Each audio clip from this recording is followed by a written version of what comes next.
The Nazis achieved power through the strong leadership of one man. Adolf Hitler had never won an election. He became Chancellor through a political deal. He blamed Germany's problems on her unjust treatment by the Allies after the First World War, and on weak German politicians in the Depression years that followed. Now the days of party politics were over. He would embody the national will. Heute weiß es das ganze Volk. Unser Wille war härter als die deutsche Not. Nach 15-jähriger Verzweiflung hat ein großes Volk wieder Tritt gefasst. From the start, Germans, attracted by the promise of a more orderly and united society, also had to accept his methods. He took total power immediately and put political opponents into concentration camps. The Nazis burnt books by left-wingers and Jewish intellectuals. Many workers were socialists or communists, but to the Nazis these were dangerous ideologies, to be purged. There was to be no more industrial conflict. Trade unions were banned, and all workers had to join the Nazi labor front. In the Depression, unemployment had reached 30%.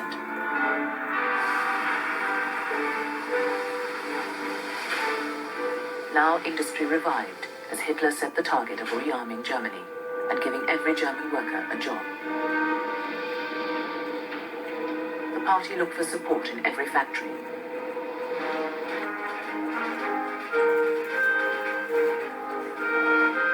In town and country.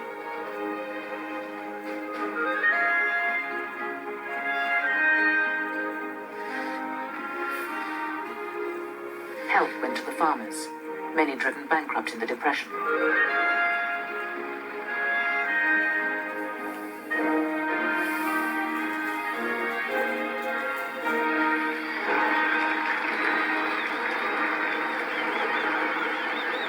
And to get their commitment, they were swept into demonstrations bringing party and people together.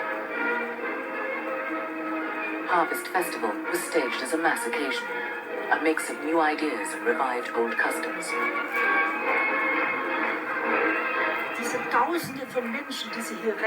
The thousands of people you can see all around were farmers, young people from all over Germany.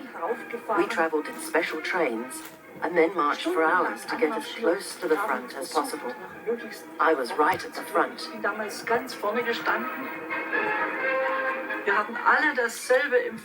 We all felt the same happiness and joy. Harvest Festival was the thank you for us farmers having a future again. Things were looking up.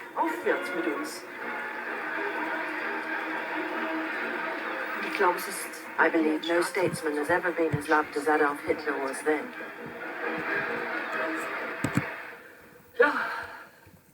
It's all come flooding back to me. So that is a little bit more of the video that you should be watching, and we're going to do the second part on the Nazis. Sorry about that part right there. But where we stopped in the last video, this is where we were. So just a little bit about, so yes, the Nazis really played up their anti-communist side. And in doing that, they were trying to get both the bourgeoisie business types to come to them. Again, so because the bourgeoisie business types were afraid of the communists, they had seen what had happened in what became the Soviet Union. They were very scared that a revolution could happen there in the same way. And this also got a lot of the conservative and monarchists to come to their side. And they were also strong German nationalists. They promoted the idea of German nationalism, German strength. So, and many Germans obviously felt, positively about their own country, and still felt like they had been treated wrongly after the war. World War One, and so these were appeals that they made to the general public that were very strong. So here's Hitler's first cabinet. You can actually see here's Goering, Hermann Goering, who we'll mention later, and there's Hitler. It's not a great picture.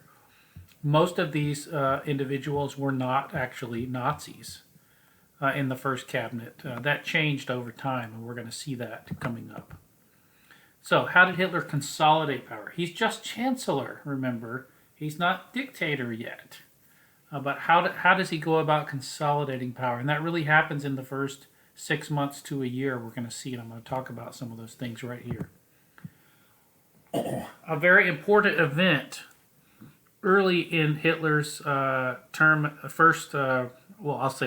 as chancellor, was the Reichstag building. That's how you spell Reichstag, by the way. The Reichstag was the parliament. And the building, which is still the part of the building where the German parliament meets today in Berlin, was set on fire on February 27th, 1933. This is less than a month, or basically a month, right, since Hitler had come to power. It's a very pivotal event. As a result of this event, I'm getting ahead of myself there. So before I talk about the March elections, let me tell you this. As a result of this event, Hitler's government, Hermann Goering, you probably might have heard Goering before, you'll see a picture of him later, who was in that time in charge of the police in Prussia, which is where Berlin was, started an investigation of communists. Essentially, the Nazis blamed a communist conspiracy for setting this fire.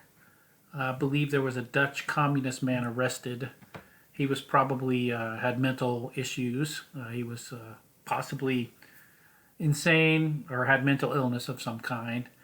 And he was arrested and confessed to some kind of conspiracy, or that's what they said anyway. And so they basically used this as a pretext to start rounding up communists. So many of the communists who were actually elected members of the Reichstag were arrested. The first, what we call concentration camps, were these political prisoner camps for communists. And they were run by the early form of the SS, which I'll be talking about coming up. Now, there was an election in March, so within a month after the Reichstag building burned, there was an election. Now, the Nazis got 44% of the vote, but notice that they were the party that got the most votes, but it was a plurality, not a majority. So more than 50% of other parties got some of the vote, and that was important. So they needed coalition to have a majority. Now, again, they were the party that got the most votes. Remember, it's just a parliamentary government, so there's more than just two parties. There were 4 or 5 main parties. And so it was important for them to have to build a coalition, okay? So they did, however, get a law passed at this time with a coalition. They got Hindenburg's party. Hindenburg's still president. That's him in the picture there holding Hitler's hand. That's actually a campaign poster from this March election.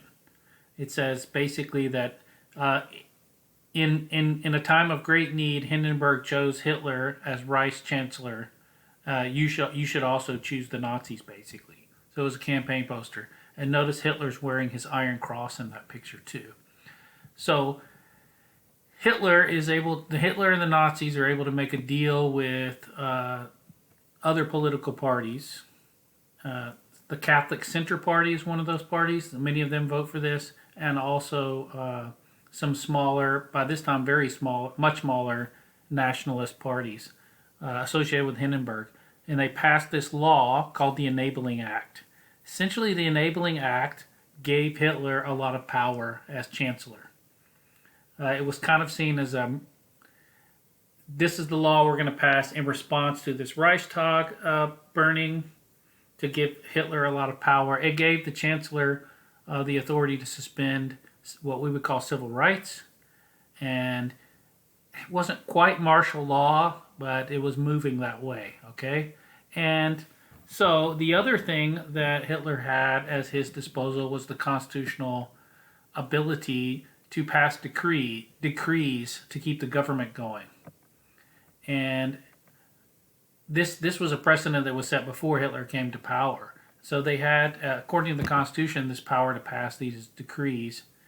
And essentially, once this law is passed, the Nazis use it to consolidate their power.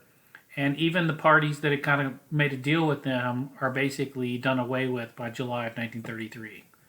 So just like we saw in Italy eventually, and also what you see happens in the Soviet Union, after the Bolsheviks take over, it becomes a one-party state. So all the other parties are banned essentially, and the only legal political party is the Nazi Party by July 1933. So we're well on our way to a form of a dictatorship here. The next step in the consolidation of power happened in 1934.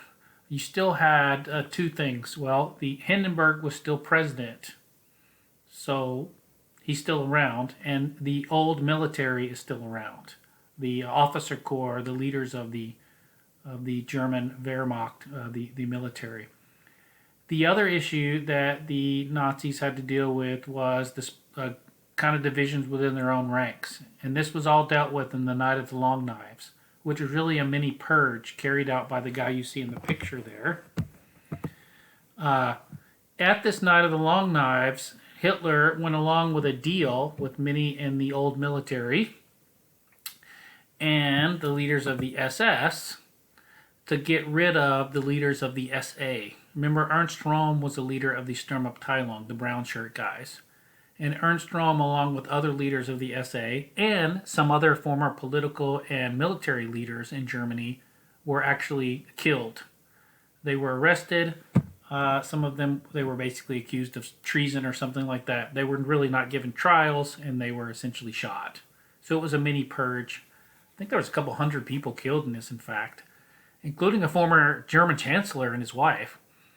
So it was not a small thing. But the other thing about this is, you see this guy in the picture, his name was Heinrich Himmler.